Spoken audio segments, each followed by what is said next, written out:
Hello दोस्तों, मैं हूं आपका फ्रेंड दीपक। मेरे काफ़ी फ्रेंड्स मुझे कमेंट करे थे, सर हम म्यूचुअल फ़ंड के बारे में बताइए। काफ़ी इसके बारे में कन्फ्यूजन है, हमें इसका बेसिक भी नहीं पता है, हम कैसे इन्वेस्ट करें, कैसे हम भी इसके अंदर अपना पैसा बना सकते हैं। तो अपने दोस्तों की डिमांड को देखते हुए मैं सोचा आज अपने फ्रेंड्स के लिए म्यूचुअल फ़ंड के बारे में वीडियो बनाता हूँ। तो मैं इसके बारे में 2 वीडियो बनाऊँगा। मेरा फर्स्ट वीडियो जिसमें मैं आपको म्यूचुअल फ़ंड्स के बेसिक के बारे में बताऊँगा, इसके अंदर बेसिक टर्म्स क्या क्या होती है। इसके बाद मैं आपको इसका प्रैक्टिकल करके दिखाऊंगा, उसमें कैसे क्या शेयर काम कर रहा है, किसका परफॉर्मेंस क्या है, तो वो मैं आपको नेक्स्ट वीडियो में बताऊँ। सबसे पहले हम म्यूचुअल फंड के बेसिक्स के बारे में बात करते हैं। तो चलो दोस्तों, हम ज़्यादा बात नहीं करते हुए अपनी वीडियो स्टार्ट करते हैं। ठीक है, सबसे पहले मैं म्यूचुअल फंड के बारे में आपको 2 टर्म्स बताऊँगा।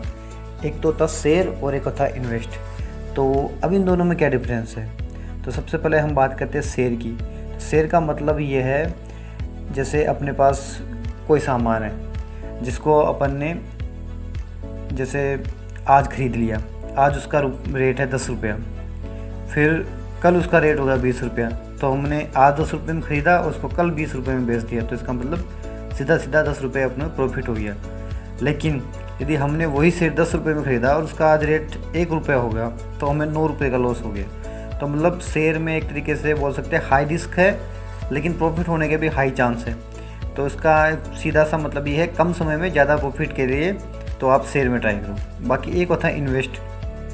जैसे मेरे पास कुछ पैसे हैं जिन्हें मैंने अपने पास रख लिए, जिसका आज रेट मान लो 100 रुपया है, मैंने कुछ समय अपने पास रखा, जैसे 1 साल 2 साल 5 साल रखा। उसके बाद में उसका वही 100 रुपये से उसका 500 रुपये हो गया। उस टाइम पे मैंने उसको सेल कर दिया। तो इसका मतलब क्या है, किसी वस्तु को अपने पास रखो, कुछ समय तक रखो, उसके बाद में उसको सेल कर दो। तो ये होता है इन्वेस्टमेंट, मतलब कुछ समय रखो और जब अच्छा रिटर्न मिले उसी समय बेच दो। ये हो गया इन्वेस्ट का। अब अपन बात करते हैं म्यूचुअल फंड में। सबसे पहली टर्म की होती है एएमसी। ये एएमसी क्या होता है? एएमसी का मतलब होता है एसेट मैनेजमेंट कंपनी। ये सेबी से रजिस्टर्ड होते हैं। इनका मेन कार्य होता है फंड्स को मैनेज करना। जैसे ये लोग क्या, एएमसी क्या करता है, जो अलग अलग इन्वेस्टर होते हैं उनके पैसे को कलेक्ट करता है और फंड्स में इन्वेस्ट करता है। ये इन्वेस्टमेंट की परफॉर्मेंस को लगातार मॉनिटर करते रहते हैं। जब इन्हें लगता है यहाँ पे प्रॉफिट है, तो उस हिसाब से ये उसको चेंज करते रहते हैं और लास्ट में जो उसमें प्रॉफिट होता है उसको सेम रेशियो में जो भी इन्वेस्टर होता है उनके अंदर डिस्ट्रीब्यूट कर दिया जाता है। तो ये होता है एएमसी का मेन कार्य, मतलब लोगों के पैसे को इन्वेस्ट करना। अब एक होती है ब्रोकर। तो ये ब्रोकर क्या होता है? तो ब्रोकर को एक तरीके से अपन बोल सकते हैं मेरा पैसा है, मैं डायरेक्ट यदि एएमसी में इन्वेस्ट करता हूँ तब तो मुझे जो भी प्रॉफिट हो डायरेक्ट मुझे ही मिलेगा। लेकिन यदि हम ब्रोकर को हम बोल सकते हैं थर्ड पर्सन, मतलब जो इन्वेस्टर और म्यूचुअल फंड कंपनी होती है उनके बीच में जो एडवाइज़र का काम करता है उसे ब्रोकर बोलते हैं। तो आप बोलोगे तो फिर ये ब्रोकर ऐसे फ्री में काम तो करेगा नहीं। आपको पता है आजकल हर काम के लिए कुछ ना कुछ चार्ज होता है। तो ये चार्ज आपको पता चलेगा, जैसे आगे मैं आपको एक टर्म बताऊंगा, एक्सपेंस रेशियो। यदि हम जहाँ पे ब्रोकर के थ्रू इन्वेस्ट करते हैं तो वहाँ पे ब्रोकर होते हैं जो भी अपना कुछ चार्ज रख लेते हैं, बाकी जो भी प्रॉफिट होता है वो इन्वेस्टर को दे दिया जाता है। तो ये ब्रोकर होते क्या है, एक तरह से ये लोग, ये जो म्यूचुअल फंड का फील्ड है इसके एक्सपर्ट्स होते हैं।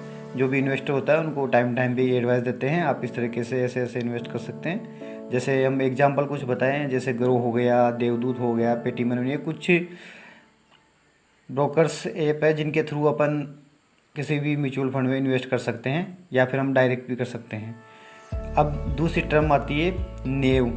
नेव होता है नेट एसेट वैल्यू, मतलब जो भी आपका म्यूचुअल फंड है उसकी 1 यूनिट का प्राइस कितना है। तो एक तरीके से बोल सकते हैं हम, ये म्यूचुअल फंड की परफॉर्मेंस को दर्शाता है। जैसे मेरी आज आने की वैल्यू है 10 रुपया और वही कल 102 रुपया होगी, तो उसका मतलब ये है मेरी जो 1 यूनिट है उसकी वैल्यू 2 रुपया बढ़ गई है। तो यह एक तरीके से म्यूचुअल फंड की परफॉर्मेंस दिखाता है कि ऊपर जा रहा है नीचे जा रहा है। तो इसी के हिसाब से ये नेट एसेट वैल्यू हो गया। उसके बाद में होता है म्यूचुअल फंड पोर्टफोलियो। अब ये म्यूचुअल फंड पोर्टफोलियो होता है, मतलब जो भी आपने जितना भी पैसा म्यूचुअल फंड में इन्वेस्ट किया है वो कौन कौन से सेक्टर्स में आपने पैसा लगा रखा है। जैसे ये आपको एक चार्ट टाइप में दिखाएगा जिसमें आपका पैसा ये इस जैसे आपका पैसा इस पेट्रोलियम में लगा है, इन्वेस्टमेंट में लगा है, गोल्ड में लगा है, या किसी में मतलब स्मॉल लार्ज कैप कंपनी में लगा है, स्मॉल कैप कंपनी में लगा, मतलब अलग अलग करके आपको ऐसे डिवाइडेशन चार्ट टाइप में आपको दिखा देगा भाई आपका पैसा ऐसे ऐसे यहाँ इन्वेस्ट किया गया है। अब बात करते हैं हम किस तरीके से हम म्यूचुअल फंड में पैसा इन्वेस्ट कर सकते हैं। तो हम म्यूचुअल फंड में 2 तरीके से पैसा इन्वेस्ट कर सकते हैं, एक तो होता है SIP और एक होता है लमसम। अब मैं आपको दोनों में डिफरेंस बताता हूँ। सबसे पहले हम बात करते हैं SIP की। तो SIP का मतलब है सिस्टमेटिक इन्वेस्टमेंट प्लान। तो इसमें हम जो स्मॉल अमाउंट है उसको मंथली या क्वार्टरली इन्वेस्ट करके अपना जो भी लॉन्ग टर्म गोल है उसको अचीव कर सकते हैं। मिनिमम हम SIP को 500 रुपये से भी स्टार्ट कर सकते हैं।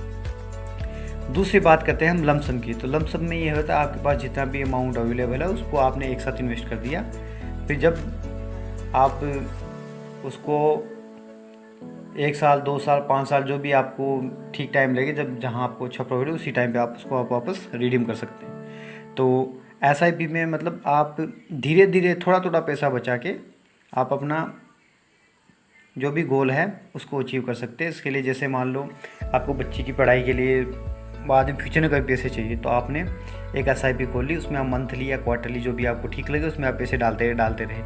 तो ऐसे धीरे धीरे आपको ग्रोथ होता है। लेकिन SIP लॉन्ग टर्म में बेस्ट मानी जाती है SIP। तो जो लोग आगे फ्यूचर में कुछ करना है, जैसे ज़मीन लेना है, घर लेना है या कुछ भी काम करना है, तो उसके लिए SIP ठीक है। अब बात करते हैं हम एक्सपेंस रेशियो।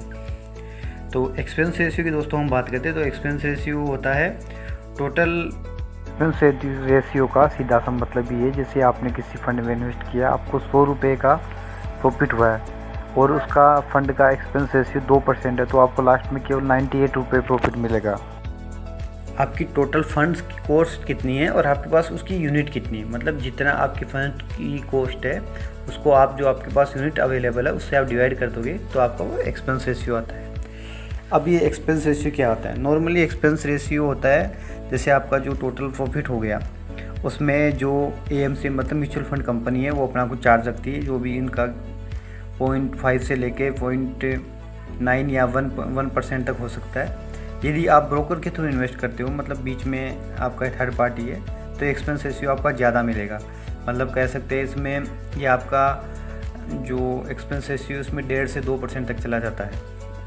अब बात हम करते हैं इसके बाद में एग्जिट लोड। तो एग्जिट लोड क्या होता है? एग्जिट लोड का मतलब होता है जैसे नॉर्मली ये एग्जिट लोड 1% होता है यदि हम किसी भी म्यूचुअल फंड में इन्वेस्ट करते हैं और 1 साल से पहले अपने पास जो यूनिट है उसको हम सेल कर देते हैं, तो नॉर्मली हमें 1% का उस पर चार्ज देना पड़ेगा, एक्स्ट्रा चार्ज देना पड़ेगा। तो एग्जिट लोड रहता है मतलब टाइम से पहले हम अपनी यूनिट्स को सेल करते हैं उस टाइम पे एग्जिट लोड का चार्ज हम पे अप्लाई होता है। अब बात करते हैं हम आगे लॉक इन पीरियड क्या होता है। तो लॉक इन पीरियड का मतलब होता है मतलब कोई निश्चित समय है उससे पहले हम अपनी यूनिट्स को ना तो सेल कर सकते हैं ना बाई कर सकते हैं। तो इसका मतलब ये है नॉर्मली जो टैक्स सेविंग फंड होते हैं उसमें ये अप्लाई होता है जो कि 3 साल तक होता है। आप 3 साल से पहले अपनी कोई यूनिट्स को सेल नहीं कर सकते। अब सबसे इस वीडियो की सबसे मेन बात होती है 2 प्रकार के फंड होते हैं, रेगुलर फंड और डायरेक्ट फंड। दोस्तों इसी वीडियो का मेरा सबसे मेन टॉपिक यही है क्योंकि काफ़ी लोग आंख बंद करके म्यूचुअल फंड में पैसा इन्वेस्ट कर देते हैं, बाद में सोचते हैं कि यार मेरे साथ मेरे फ्रेंड इतना इन्वेस्ट किए थे उसको ज़्यादा प्रॉफिट हुआ मेरे को कम क्यों। तो आपको मैं बताता हूँ इसमें 2 प्रकार के फंड है, रेगुलर फंड और डायरेक्ट फंड। डायरेक्ट फंड से मतलब कहने का मतलब जो इन्वेस्टर होता है वो डायरेक्ट जो म्यूचुअल फंड कंपनी उसमें इन्वेस्ट करता है, इसमें थर्ड पार्टी की ज़रूरत नहीं होती है। जबकि जो रेगुलर फंड होता है उसके अंदर जो म्यूचुअल फंड होती है, जो म्यूचुअल फंड में हम ब्रोकर के थ्रू या मतलब किसी थर्ड पार्टी के थ्रू उसमें इन्वेस्ट करते हैं, तो उसमें फ़र्क ये पड़ता है जो हमें लास्ट में प्रॉफिट होता है ना, तो उस प्रॉफिट में जो म्यूचुअल फंड कंपनी चार्ज लेती है वो तो लेती है, इसके अलावा जो ब्रोकर है ना वो भी अपना कुछ चार्ज काटते हैं। तो इससे सीधा सीधा ये है यदि हम लॉन्ग टर्म में यदि हम रेगुलर फंड में इन्वेस्ट कर रहे हैं तो वहाँ पे हमें और जो वही उतना ही पैसा कोई डायरेक्ट फंड में इन्वेस्ट कर रहा है तो आप देखना उनके प्रॉफिट में काफ़ी आपको डिफरेंस देखने को मिलेगा। तो मैं आप लोगों को सजेस्ट करता हूँ आप जब भी इन्वेस्ट करें तो उससे पहले पक्का उसको चेक करें कि रेगुलर फंड है या डायरेक्ट फंड, क्योंकि रेगुलर फंड में रिस्क कम रहता है लेकिन प्रॉफिट में उसमें काफ़ी पैसा उसके अंदर ब्रोकर वाले चार्ज काट लेते हैं। तो आप नॉर्मली कोशिश करें जहाँ डायरेक्ट फंड हो, डायरेक्ट एरिया आपको म्यूचुअल फंड का नॉलेज है इसके बारे में जान के, तो आप डायरेक्ट फंड में इन्वेस्ट करें जिससे आपका काफ़ी पैसे का लॉस बच सकता है। दोस्तों हम बात करते हैं रेगुलर फंड और डायरेक्ट फंड में भी दो टर्म होती है, एक तो होता है ग्रोथ और एक होता है IDCW। अब ग्रोथ का मतलब ये होता है जैसे आपने कुछ पैसा इन्वेस्ट किया, उसमें आपको 1 साल पे जितना आपको इंटरेस्ट मिला, वो आपका जो पैसा है उसमें इंटरेस्ट जोड़ के फिर वो पैसा वापस इन्वेस्ट हो जाता है। मतलब इसमें आप तरीके से बोल सकते हैं आपको इसमें कंपाउंड इंटरेस्ट मिलता है। जबकि IDCW होता है इनकम डिस्ट्रीब्यूशन कम कैपिटल विदड्रॉ। तो उसमें ये होता है जैसे आपने पैसा इन्वेस्ट किया, 1 साल में आपको जो भी प्रॉफिट हुआ उसको या तो आप रिडीम कर सकते हो या आप रिडीम करने के बाद उस पैसे को आप री इन्वेस्ट कर सकते हो। तो एक तरीके से आपको मैं सीधा बताऊं तो इसमें आप जब भी फंड में इन्वेस्ट करो तो आप ग्रोथ फंड में इन्वेस्ट करना, उसमें आपको प्रॉफिट होने के चांसेस ज़्यादा रहते हैं। बात करते हैं लार्ज कैप कंपनी और स्मॉल कैप कंपनी। इसमें क्या होता है, लार्ज कैप कंपनी से हम बोल सकते हैं जिसका मतलब टोटल फंड वैल्यू सबसे ज़्यादा हो और जो स्टेब्लिश कंपनी होती है, इनमें नॉर्मली ये होता है मतलब आपको लो रिस्क रहता है लेकिन प्रॉफिट भी इसमें मतलब लो ही रहता है, इतना ज़्यादा नहीं होता है। ये मार्केट में लॉन्ग टर्म के लिए होती है। जैसे हम लार्ज कैप कंपनी से समझ सकते हैं जिसकी मार्केट कैपिटल वैल्यू ज़्यादा है। मतलब लॉन्ग टर्म के लिए यदि आप इन्वेस्ट कर रहे हो तो वो लार्ज कैप कंपनी में आप इन्वेस्ट करना चाहिए। जैसे हो गई है ICICI बैंक हो गया, एशियन पेंट हो गया, भारतीय एयरटेल हो गया, सब लार्ज कैप कंपनी है। अब हम बात करते हैं स्मॉल कैप कंपनी। तो स्मॉल कैप कंपनी होती है एक तरह से होती है जो स्टार्टअप कंपनी, मतलब जो इनका अभी इनिशियल चल रहा है, जो डेवलपमेंट की स्टेज पर है।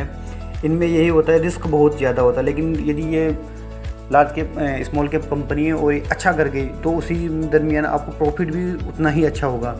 तो यदि आपको रिस्क लेना चाहते हो तो आप स्मॉल कैप कंपनी इन्वेस्ट करें, बाकी आप सेफ खेलना चाहते हो, लॉन्ग टर्म के लिए खेलना चाहते हो तो आप large cap company. I hope दोस्तों आपको ये वीडियो अच्छा लगा होगा। यदि आपको वीडियो अच्छा लगा तो इसको शेयर करें, अपने दोस्तों को भी ये बहुमूल्य जानकारी प्रदान करें, वीडियो को लाइक करें, सब्सक्राइब करें और अपने भाई को इसी प्रकार सपोर्ट करते हैं। जय हिंद दोस्तों, जय हिंद, जय भारत, राम राम।